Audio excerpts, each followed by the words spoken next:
ప్రధాని మోదీ భారత్ను అమెరికా అధ్యక్షుడు ట్రంప్ ప్రపంచాన్ని నాశనం చేస్తున్నారని కాంగ్రెస్ అధ్యక్షుడు ఖర్గే వ్యాఖ్యానించారు. నిజంగా చెప్పాలంటే ఈ కాంగ్రెస్ కి బుర్రపోయింది. మోదీకి ప్రపంచంలో ఉన్న ఫాలోయింగ్ చూసి కాంగ్రెస్ నేతలకైతే పూర్తిగా బుర్రలు పనిచేయట్లేదు. అయితే ముఖ్యంగా చెప్పుకోవాలంటే యూపీఐ చెల్లింపుల వ్యవస్థల్లో ప్రపంచంలోనే అతిపెద్ద డిజిటల్ పేమెంట్ నెట్వర్క్ లో ఒకటిగా ఎదిగింది భారత్. దీనికి కారణం మోదీ కాదా?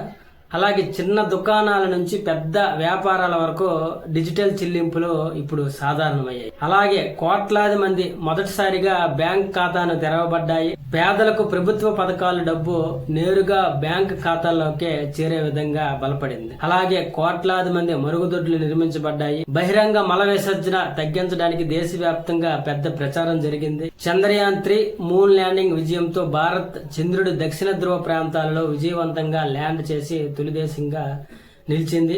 భారతదేశంలో కోట్లాది మందికి టీకా అందించబడ్డాయి. వ్యాక్సిన్ మైత్రి ద్వారా ఇతర దేశాలకు కూడా టీకా పంపించబడ్డాయి. అలాగే 2023లో భారత్ విజయవంతంగా G20 శిఖరాగ్ర సమావేశాన్ని నిర్వహించింది. దీనివల్ల ప్రపంచ వేదికపై భారత ప్రతిష్ట పెరిగింది. ఆర్టికల్ 370 ద్వారా జమ్మూ కాశ్మీర్ కు ఉన్న ప్రత్యేక హోదాను రద్దు చేశారు. అలాగే భారతదేశం ప్రపంచంలోనే అతిపెద్ద ఆర్థిక వ్యవస్థలలో ఒకటిగా ఎదిగి ఇటీవల జపాన్ అధిగమించి 4వ స్థానంలోకి కూడా చేరుకుంది. ఈ విజయాలన్నిటికి కారణం మోదీయే కదా. కాబట్టి ఇలాంటి పిచ్చి ప్రవర్తనలు ఎప్పటికైనా కాంగ్రెస్ మానుకోవాలి.